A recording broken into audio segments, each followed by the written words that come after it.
Welcome to the Ontario Mortgage and Real Estate Insights podcast, your go-to source for the latest developments, trends, and regulatory changes in the industry. I'm your host, Steve Hamoan, here to provide you with insights sourced from reputable news outlets to help you stay informed and make well-informed decisions. This podcast is brought to you by Real Approved Inc., a trusted mortgage brokerage dedicated to helping Canadians achieve their homeownership dreams. Visit realapproved.ca to learn more about how our experienced team can assist you with your mortgage needs. Let's dive into today's episode. Today, we're diving into the changes coming for new home buyers in Ontario. Starting July 1st, 2025, Tarion is introducing a new requirement for purchasers of new freehold homes to register their purchase agreement within 45 days of signing. This step is aimed at combating illegal building and selling practices. That's right, Steve. It's a significant move to ensure that home buyers are protected from illegal activities. Peter Balasubramanian, Tarion's president and chief executive officer, emphasized the importance of this step in confirming that builders are approved to sell. If not, the Home Construction Regulatory Authority can step in to shut down illegal operations quickly. Exactly, Janine. By registering their purchase, buyers will receive the maximum deposit protection coverage. It's crucial for buyers to complete this registration within the 45-day window, or they might end up with a lower amount of protection. And it's vital for real estate and mortgage professionals to guide their clients through this process. We can help them understand the importance of registering their purchase agreements with Tarion, and perhaps even assist them with the registration itself. This proactive approach can make a big difference in ensuring our clients are fully protected. Absolutely, and it's interesting to note that these changes don't affect condo buyers, since deposit protection for condos is structured differently. However, all new homeowners will still have full coverage for potential issues under the builder's warranty for 7 years after taking possession.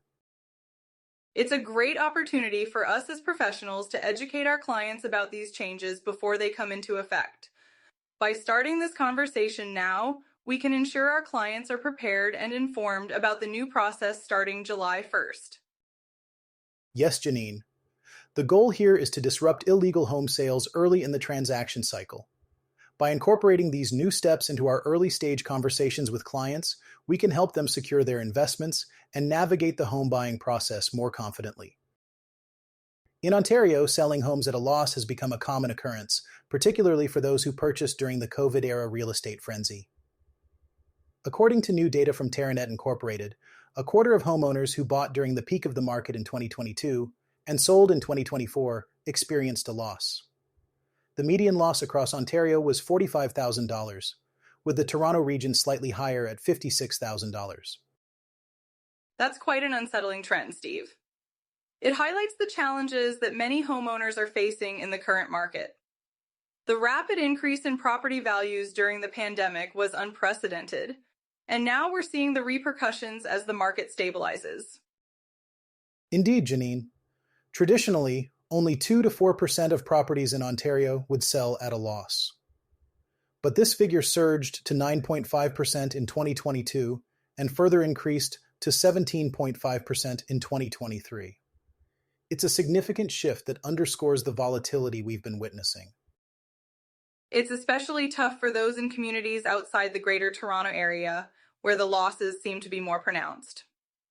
In Dufferin County, for instance, nearly 30% of sales resulted in losses. These areas saw a lot of movement from larger cities during the pandemic, and now they're feeling the impact of those inflated prices. You're right, Janine. The allure of moving away from urban centers during the pandemic led to a surge in demand in these smaller communities. However, as the market corrects, homeowners in these areas are finding it difficult to recoup their investments. High-end cottages in Muskoka, for example, saw some of the highest median losses at $240,000. And it's not just the property prices that are impacting homeowners. Many are dealing with negative equity, which means they owe more on their mortgage than the property is currently worth. It's a daunting situation, and some are resorting to moving back in with family or renting out parts of their homes to manage financially. It's a complex issue, Janine. On one hand, we have areas like Toronto where only 15% of homes bought in 2022 sold for a loss in 2024. Yet Toronto also saw a notable increase in multiple property ownership, with some buyers even purchasing properties without a mortgage. This highlights a disparity in the market where wealthier individuals can weather the storm more easily. Absolutely, Steve. It seems there's a growing divide between those who can afford to buy properties outright and those who are struggling to keep up with their mortgage payments. It's crucial for us as professionals to guide our clients through these challenging times and help them make informed decisions. Yes, Janine. It's all about providing the right support and information. As the market continues to evolve, staying informed and adapting to these changes is key for both buyers and sellers. Now let's turn our attention to the Bank of Canada's interest rate outlook. According to a recent survey, there is an expectation that the Bank of Canada will lower its benchmark interest rate to 2.25% by the end of 2025, down from the current 2.75%. This comes as Canada grapples with persistent inflation and new trade tariffs imposed by the United States. That's an interesting development, Steve.